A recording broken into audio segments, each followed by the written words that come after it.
Let me start this video with an interaction I had with a friend recently. How's the Dota been recently? Oh, I don't play anymore. My friend looks at me, incredulous. You don't play it anymore? You were so into it. I replied, yeah. He continued, well then, what are you playing at the moment? I froze, confused. My go-to game to mention was Dota. After all, I had over 5,400 hours logged in it, with over 3,800 matches. If I don't play it anymore, what do I play instead? I clearly took too long to answer, so my friend said, Stardew Valley? In a slightly amused tone. I replied, yeah, that's a good game. A new patch has come out recently and it's been really fun. So why did I lie? And why was I so lost for words when I was asked as simple a question as what games are you playing at the moment?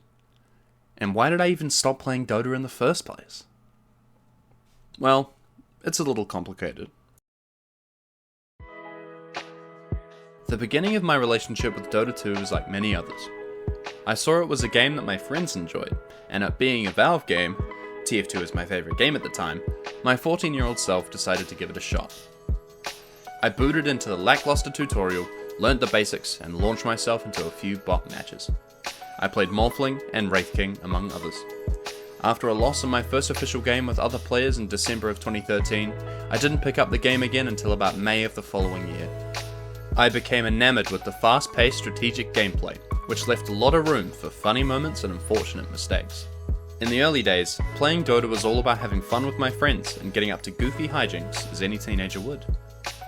This paired beautifully with watching YouTube channels such as TryMike for instance, Raunchy Animations Dota 2 Report, and Pyrian Flags to create comedic Dota content for myself and my friends to enjoy. As the years went by, I had a lot of fun with the game as often as I could. I ended up playing my ranked calibration matches on my laptop, sitting on my couch, using the arm of the couch as a mousepad, playing Pudge every game. You might not be surprised that I did not rank very highly. I don't have the exact number, but I know it was sitting at around 800 MMR, so about low Guardian rank. This frustrated me, because my friends were a much higher rank and I was certain that I was better than my rank described. After a few years, my rank slowly went up.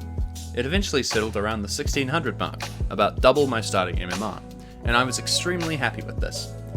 I was still not as good as my friends, they were at least 2000 MMR, but I proved to myself that I could get better, that if I kept trying, the numbers would show that I was getting better. In 2017, Dota introduced a new ranked system, the medals. They rank from Herald, the lowest, to Divine, and higher than that, Immortal, with each rank split into 5 stars to show the player progressed through the rank and how close they are to the next medal. When I calibrated in this season, I landed at about Crusader 3. By this point, a few of my friends stopped playing Dota regularly, as this cool new game Overwatch released in May of 2016 to worldwide appeal. Myself and my friends were incredibly attached to this fun new game, with visuals akin to TF2 and mechanics and abilities similar to Dota 2. This was a perfect mix and became a new game to fixate on.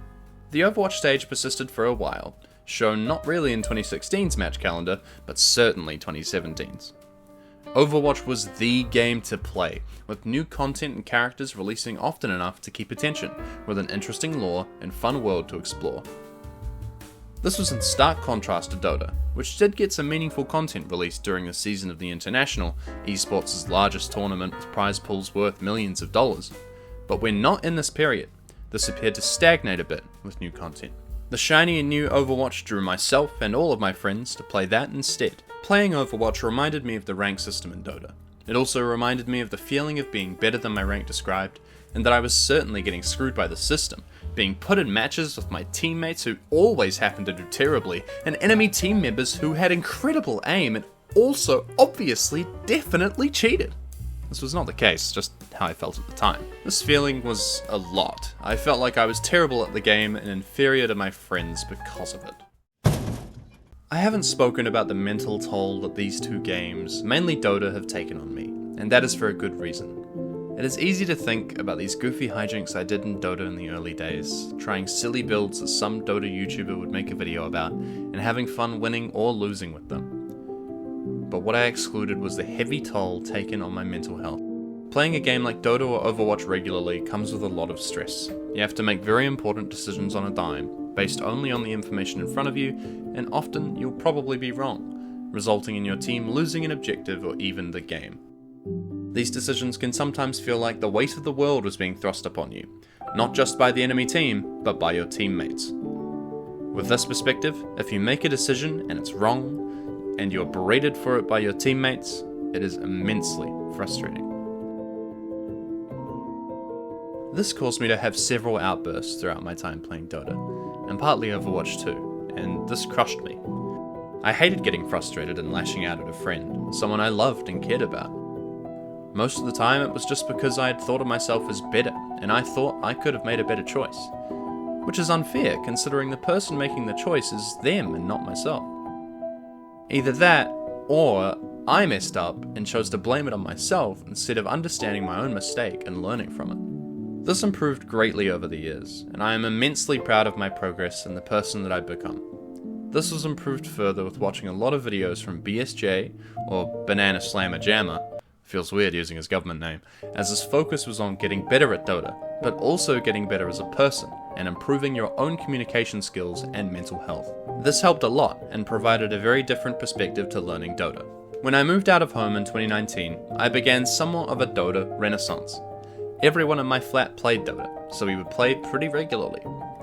This would bring the average MMR in my games to about as high as 3000 or 4000 MMR, which made for some very difficult games. They were fun most of the time, but the key thing was that my focus ended up shifting from goofy gimmicks and just having fun, to trying hard to win and getting frustrated when I didn't. The games I played were always intense, and I felt that I always had to be burning on all cylinders to even have a chance to win. I also felt that I needed to pull my weight, or I would let my teammates down. This led to a lot of frustration, but also a lot of improvement, and over the next few years I ended up recalibrating to 3200, or Legend 2. This was a huge achievement, and it was the culmination of my commitment to the game over all the years that I had played it. I was elated. This was the first time in recent years that I had had any amount of progression. I felt like I was learning and enjoying playing the games and winning, but then it just stopped. I did continue to play unranked with friends, but I stopped playing ranked altogether. This is for a few reasons. Maybe I felt that I'd reached my goal, that I'd finally reached a rank where I felt comfortable and in the right place. But no, not really, because I had the opposite feeling. That I felt like I was worse than the others on mine and the enemy's team, even though we had the same medal. I felt like an imposter, that I'd only joined this elite club because of the recalibration overhaul. Well, if that's the case, why didn't I continue playing ranked? I got a full-time job at the beginning of 2022. I completed my studies and found a job in the field I studied. It was stressful work. I am still at the same job now, and this has also contributed to my lack of playing.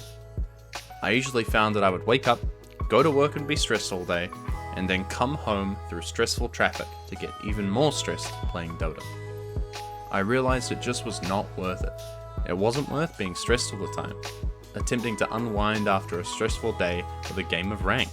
This would either 1. Cause me to go to bed stressed and to dread going to work tomorrow, or 2. Play another game before bed in the hope that I can go to bed with a win and feel good before work tomorrow.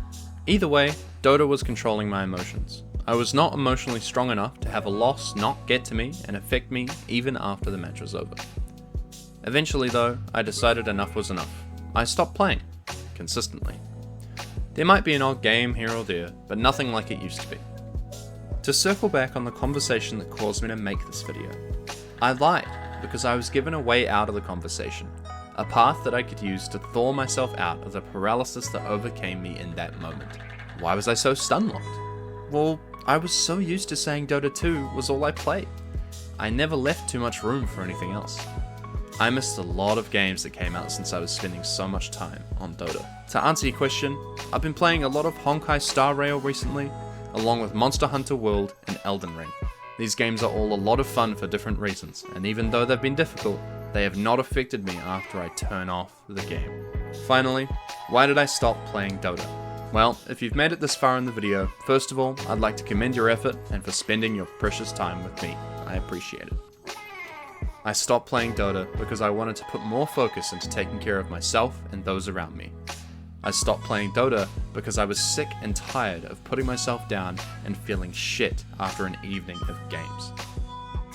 I stopped playing Dota because I had had enough. Now, I want to be clear that this video was not to put down Dota as a game and tell everyone to stop playing to improve their mental health. Everyone's situation is different, and despite my experience, I still have a deep love for the game.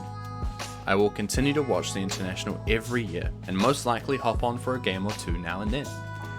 But I've accepted my fate and dropped out of the surging current to hopefully drift into a new and more enjoyable one.